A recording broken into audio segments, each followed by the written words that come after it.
Semua tipu daya orang yang ingkar ada dalam kekuasaan Allah. Dan sekiranya ada suatu bacaan, kitab suci, yang dengan itu gunung-gunung dapat digoncangkan, atau bumi jadi terbelah, atau orang yang sudah mati dapat berbicara, itulah Al-Quran. Sebenarnya segala urusan itu milik Allah. Maka tidakkah orang-orang yang beriman mengetahui bahwa sekiranya Allah menghendaki, semua manusia beriman, tentu Allah memberi petunjuk kepada manusia semuanya. Dan orang-orang kafir senantiasa ditimpa bencana disebabkan perbuatan mereka sendiri atau bencana itu terjadi dekat tempat kediaman mereka, sampai datang janji Allah. Sungguh, Allah tidak menyalahi janji. Mari kita pelajari bencana yang telah menimpa manusia akibat perbuatan mereka sendiri. Dan sesungguhnya beberapa rasul sebelum engkau, Muhammad, telah diperolok-olokkan, maka aku beri tenggang waktu kepada orang-orang kafir itu, kemudian aku binasakan mereka. Maka alangkah hebatnya siksaanku itu. Azab Allah telah turun di masa lalu dan dapat berulang di masa yang akan datang. Maka apakah Tuhan yang menjaga setiap jiwa terhadap apa yang diperbuatnya, sama dengan yang lain? Mereka menjadikan sekutu-sekutu bagi Allah. Katakanlah, sebutkanlah sifat-sifat mereka itu. Atau apakah kamu hendak memberitahukan kepada Allah, apa yang tidak diketahuinya di bumi, atau mengatakan tentang hal itu, sekedar perkataan pada lahirnya saja. Sebenarnya bagi orang kafir, tipu daya mereka itu dijadikan terasa indah, dan mereka dihalangi dari jalan yang benar. Dan barang siapa disesatkan Allah, maka tidak ada seorang pun yang memberi petunjuk baginya. Mereka mendapat siksaan dalam kehidupan dunia, dan azab akhirat pasti lebih keras. Tidak ada seorang pun yang melindungi mereka dari azab Allah. Azab Allah itu bisa di kehidupan dunia dan tentu lebih keras di akhirat. Perumpamaan surga yang dijanjikan kepada orang yang bertakwa, ialah seperti taman, mengalir di bawahnya sungai-sungai, kebun yang senantiasa berbuah dan teduh.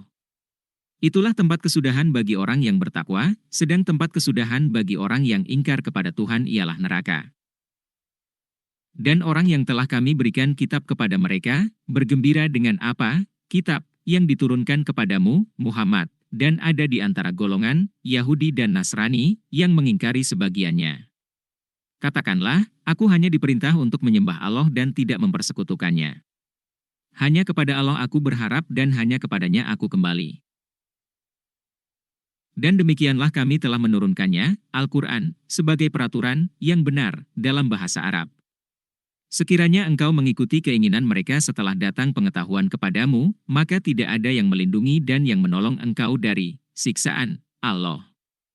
Alhamdulillah, Al-Quran sudah diterjemahkan dalam banyak bahasa.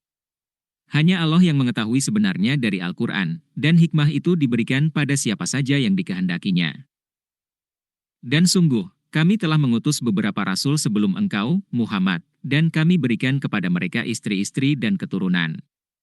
Tidak ada hak bagi seorang rasul mendatangkan sesuatu bukti, mukjizat, melainkan dengan izin Allah. Untuk setiap masa ada kitab tertentu.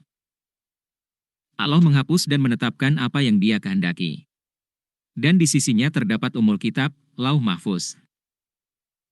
Dan sungguh jika kami perlihatkan kepadamu, Muhammad, sebagian siksaan yang kami ancamkan kepada mereka atau kami wafatkan engkau, maka sesungguhnya tugasmu hanya menyampaikan saja, dan kamilah yang memperhitungkan amal mereka. Dan apakah mereka tidak melihat bahwa kami mendatangi daerah-daerah, orang yang ingkar kepada Allah, lalu kami kurangi daerah-daerah itu, sedikit demi sedikit, dari tepi-tepinya, dan Allah menetapkan hukum, menurut kehendaknya, tidak ada yang dapat menolak ketetapannya, Dia maha cepat perhitungannya. Dan sungguh orang sebelum mereka, kafir Mekah, telah mengadakan tipu daya, tetapi semua tipu daya itu dalam kekuasaan Allah. Dia mengetahui apa yang diusahakan oleh setiap orang, dan orang yang ingkar kepada Tuhan akan mengetahui untuk siapa tempat kesudahan yang baik. Dan orang-orang kafir berkata, engkau, Muhammad, bukanlah seorang rasul. Katakanlah, cukuplah Allah dan orang yang menguasai ilmu Alkitab menjadi saksi antara aku dan kamu. Subhanallah, alhamdulillah, Allahu Akbar.